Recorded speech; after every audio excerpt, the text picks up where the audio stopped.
उत्सर्जन तंत्र। अब हम पढ़ने जा रहे हैं एक्सक्रीटरी सिस्टम। अंगों का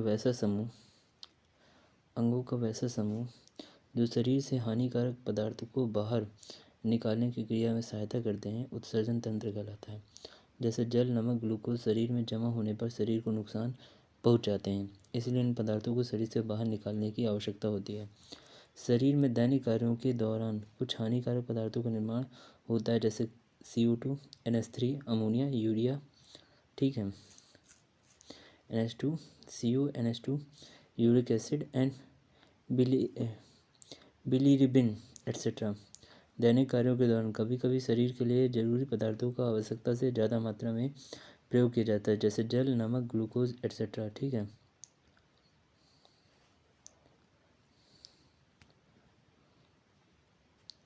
उत्सर्जन तंत्र के दौरान शरीर के आंतरिक वातावरण को हमेशा एक समान बनाए रखा जाता है। इस क्रिया को होमियोस्टैसिस यानी समस्थैतिकी कहा जाता है। उत्सर्जन तंत्र के दौरान शरीर के आंतरिक वातावरण को हमेशा एक समान बनाए रखा जाता है। अब ये है osmo regulation, water salt balance. जीवों के द्वारा किया गया वह कार्य जिससे शरीर में जल तथा लवण की सांद्रता कंसंट्रेशन को संतुलित किया जाता है, ऑस्मो रेगुलेशन कहलाता है।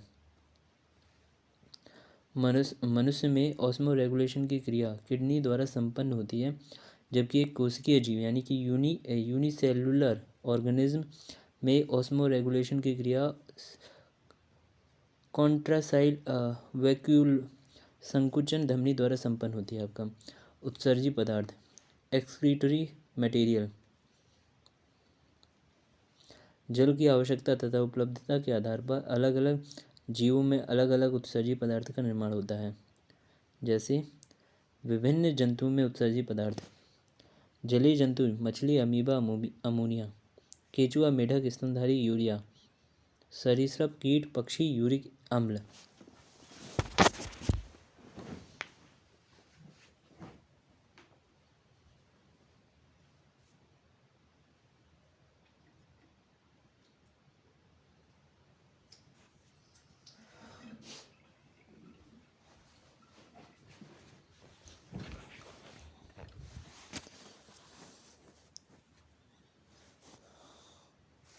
अब मनुष्य का उत्सर्जी अंग आता है।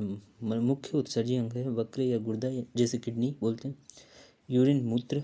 सहायक उत्सर्जी अंग त्वचा, स्किन, पसीना, स्वीट, यकृत, liver, urine and bile pigment, फेफड़ा, लंग्स, CO2 प्लस जलवाष्प, बड़ी आंत, अवशेष पदार्थ जैसे कैल्शियम, भारी धातु आपका, ठीक है। अब वक्र या गुर्दा, अब देखते हैं वक्र या गुर्दा में आपका मनुष्य में किडनियों की संख्या 2 होती है। इनका आकार सेम के बीज की तरह होता है, ठीक है। किडनी का औसत वजन 140 से 150 यानी कि 150 ग्राम होता है। पुरुषों में 125 से 170 ग्राम के बीच और महिलाओं में 115 से 125 ग्राम के बीच होता है। किडनी के बाहरी आवरण को पेरिटोनियम कहते हैं। किडनी का मुख्य कार्य मूत्र का निर्माण करना तथा रक्त का छानना होता है। आपका किडनी की बनावट, स्ट्रक्चर ऑफ किडनी।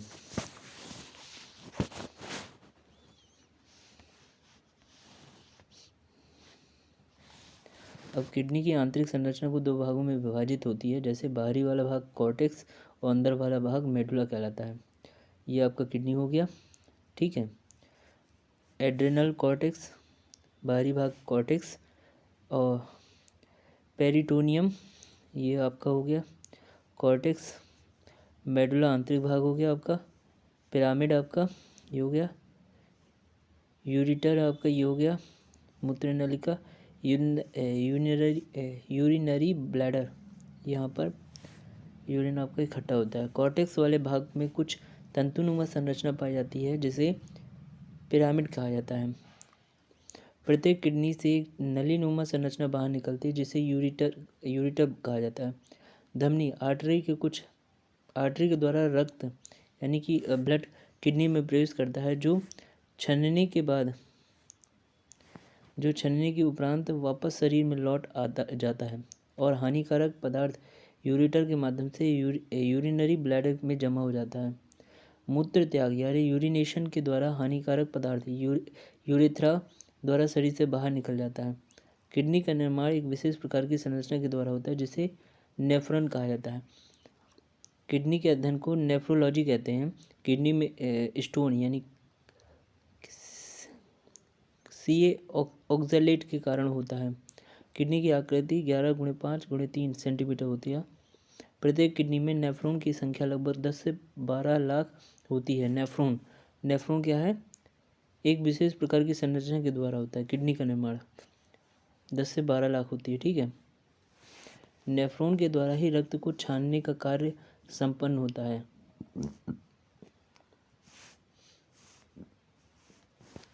संरचना तथा कार्य नेफ्रॉन के द्वारा संपन्न होते हैं, इसलिए नेफ्रॉन को किडनी की इकाई कहा जाता है।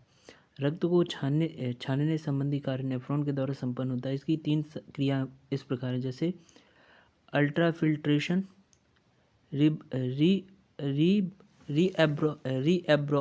रीएब्जॉर्प्शन और secretion. Ultrafiltration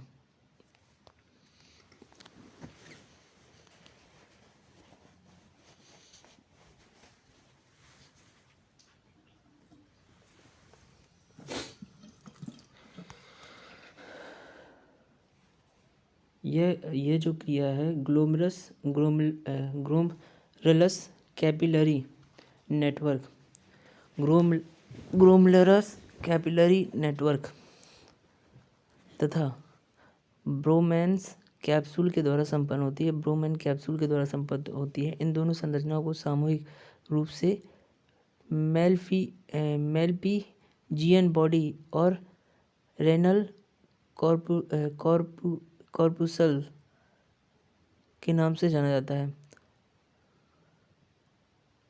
glomerulus capillary network का एक सिरे का व्यास ज़्यादा होता है, जिसे एफरेंट आर्टीरियोल कहा जाता है। इसी के द्वारा रक्त प्रवेश करता है, जबकि दूसरे छोर का व्यास कम होता है, जिसे इफरेंट आर्टीरियोल कहते हैं, जिसके द्वारा रक्त छनने के बाद वापस शरीर में लौट जाता है। व्यास में कमी होने के कारण जैसे जैसे रक्त प्रवेश करता है, ब्लड प्रेशर का मान बहुत उच्च हो जाता है और इस उच्च दाब के कारण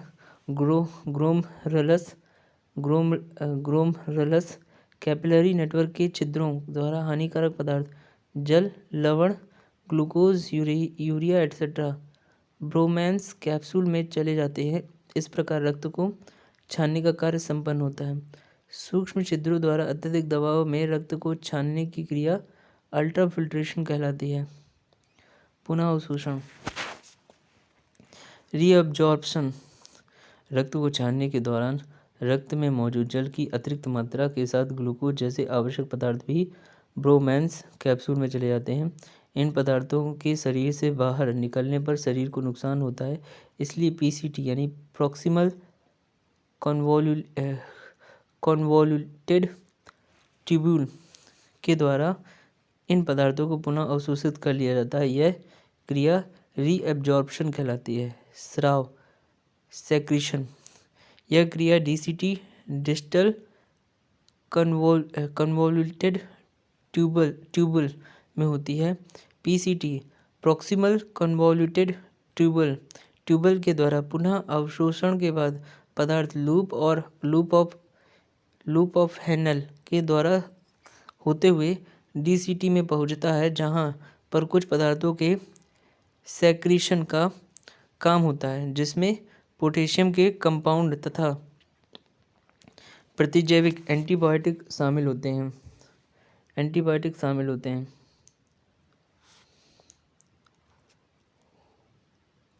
सेक्रेशन के बाद सभी पदार्थ कलेक्टिंग डक्ट में चले जाते हैं, तब इस पदार्थ को यूरिन कहा जाता है, अर्थात मूत्र का निर्माण कलेक्टिंग डक्ट में होता है।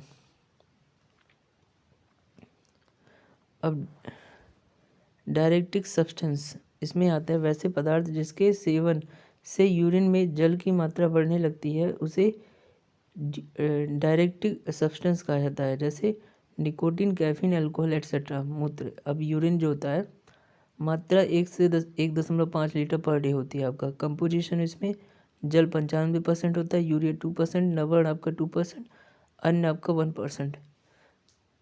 क्रिएटिनाइन 1.5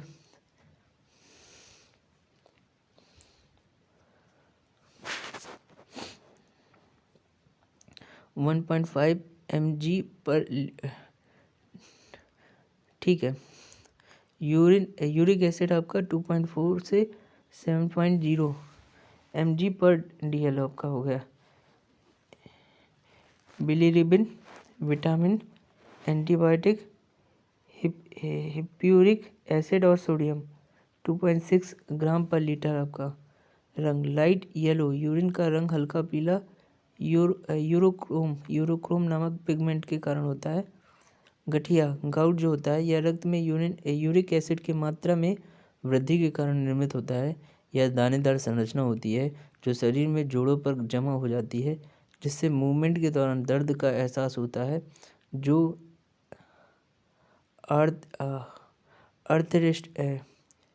आर्थराइटिस यानी गठिया को उत्पन्न करता है। आर्थराइटिस गठिया यूरिक एसिड की मात्रा में वृद्धि होने से के कारण निर्मित होती है, ठीक है। मूत्र संग्राहक वाहिनियों से बनता है। डायलिसिस, अपोहन किडनी से संबंधित है। इस क्रिया में रक्त किडनी के बाहर छानता है, मतलब छनता है।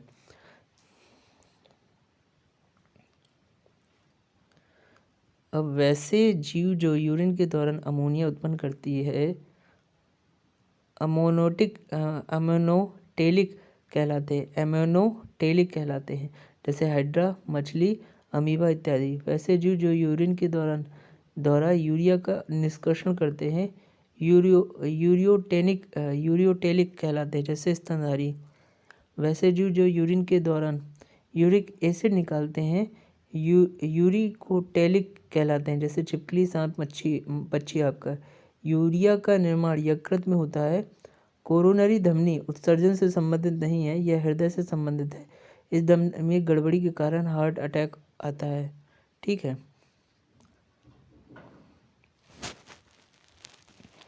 अब हम MCQ देख लेंगे। MCQ जैसे मानव में अमोनिया जो जहरीला को यूरिया में बदल देता है, कौन? आपका लीवर। मानव में अमोनिया जो जहरीला होता है को यूरिया में बदल देता है, अमोनिया को यूरिया में बदल देता है, कौन? लीवर। यूरिया का निर्माण कहाँ होता है आपका? यकृत यानी लीवर में। मांसन नलिकाएं होती हैं जो मूत्र को गुर्दे से मूत्राशय की तरफ आगे ढकेलती हैं, उन्हें मूत्रवाहिनी बोलते हैं। किसका प्राथमिक कार्य मूत्र के उत्पादन से खून से अपशिष्ट पदार्थ का उन्मूलन करना है? वो है आपका वक्र यानी किडनी। किडनी की संरचना इकाई है आपका नेफ्रॉन। गुर्दे न केवल उत्सर्जन अंग होते हैं, इनके कार्य को पूरकता प्रदान करते हैं, आपका लीवर। नेफ्रॉन संबद्ध है आपका उत्सर्जन तंत्र से। निम्नलिखित में से कौन सा अंग मनुष्य के उत्सर्जन तंत्र यानी एक्सक्रीटोरी सिस्टम का अंग नहीं है? वो है गर्भाशय। नेफ्रोलॉजी के साथ जुड़ा हुआ है आपका गुर्दा। कौन से रोग के उपचार में डायलिसिस किया जाता है आपका? गुर्दे की खराबी यानी किडनी की खराबी में। अल्ट्राफिल्ट्रेशन संबंधित है आपका उत्सर्जन। अल्ट्राफिल्ट्रेशन वास्ट डिफरेंस से आने वाली ट्यूब के साथ एकजुट होता है ताकि मूत्रमार्ग यूथेरिया नामक एक आम मार्ग बन सके आपका मूत्राशय में आपका। निम्नलिखित में कौन सा यौगिक गुर्दे की पथरी का निर्माण करने वाले सर्वाधिक सामान्य यौगिक है आपका? Calcium oxalate. शरीर का कौन सा अंग खून के शुद्धिकरण से संबंधित है आपका? गुर्दे। हम मूत्र त्याग की उत्तेजना को नियंत्रित कर सकते हैं आपका मांसपेशी और मूत्राशय की तंत्रिका नियंत्रण में होने पर। मानवों में वृक्काणुओं का कार्य निम्न में से क्या है आपका? उत्सर्जन। 1 से 20 सेंटीमीटर ट्यूब है जो मूत्राशय से मूत्र ले जाती है आपका मूत्रमार्ग। मानव वक्र के कार्य से संबंधित निम्न कथनों पर विचार कीजिए आपका।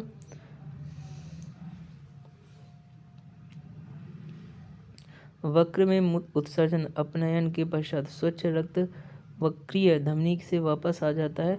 पोमन संपुट से निष्पादित द्रव लघु नलिकाओं से गुजरता है, जहां अधिकांश ग्लूकोज का पुनरावशोषण होता है तथा वृक्कीय सिरा में रक्त के पास वापस भेजा जाता है। आपका 1-2 मनुष्य के शरीर में मुख्य नाइट्रोजन अपशिष्ट कौन सा होता है? आपका यूरिया। आपका मनुष्य शरीर में खून की शुद्धिकरण की प्रक्रिया को कहते हैं आपका डायलिसिस। उस विकल्प को चुनें जो अन्य तीनों से अलग है। आपका निश्चल कणिका है। आपका इनमें से कौन सा अंग उत्सर्जन तंत्र से संबंधित नहीं है? आपका कोरोनरी धमनी। आपका कोरोनरी धमनी। आपका निम्न में कौन सा सही है? आपका शरीर में सारा रक्त किडनी के माध्यम से शुद्ध होता है। आपका डायलिसिस किससे संबंधित है? आपका वृक्क से। आपका वृक्क से प्रति मिनट औसत रक्त प्रवाह होता है आपका 1200 सीसी। जब वृक्क कार्य करना बंद कर देते हैं तो निम्न में से कौन सा पदार्थ जम जाता है? आपका रक्त में नत्रजनित अपशिष्ट पदार्थ। यूरिया किसके द्वारा रक्त से पृथक किया जाता है? आपका गुर्दा। निम्न में से कौन मानव गुर्दे का सामान्य कार्य नहीं है? आपका रक्त में शर्करा की मात्रा का नियंत्रण। आपका मानव वक्र, पथरी, पत्थर, किडनी स्टोन में पाए जाने वाला प्रमुख रासायनिक यौगिक है आपका कैल्शियम ऑक्सलेट। मूत्र का पीला रंग किसकी मौजूदगी के कारण होता है? आपका यूरोक्रोम। कृत्रिम गुर्दा निम्नलिखित में से किस सिद्धांत पर कार्य करता है? आपका डायलिसिस। हैनले का लूप का कार्य संबंधित है आपका उत्सर्जन तंत्र से। मूत्र में जल के बाद सर्वाधिक मात्रा में पाए जाने वाला पदार्थ है आपका यूरिया। वह व्यक्ति अपने भोजन में प्रोटीन को ज़्यादा मात्रा में लेता है तो वह अधिकांशतः उत्सर्जित करेगा किसे? यूरिया को।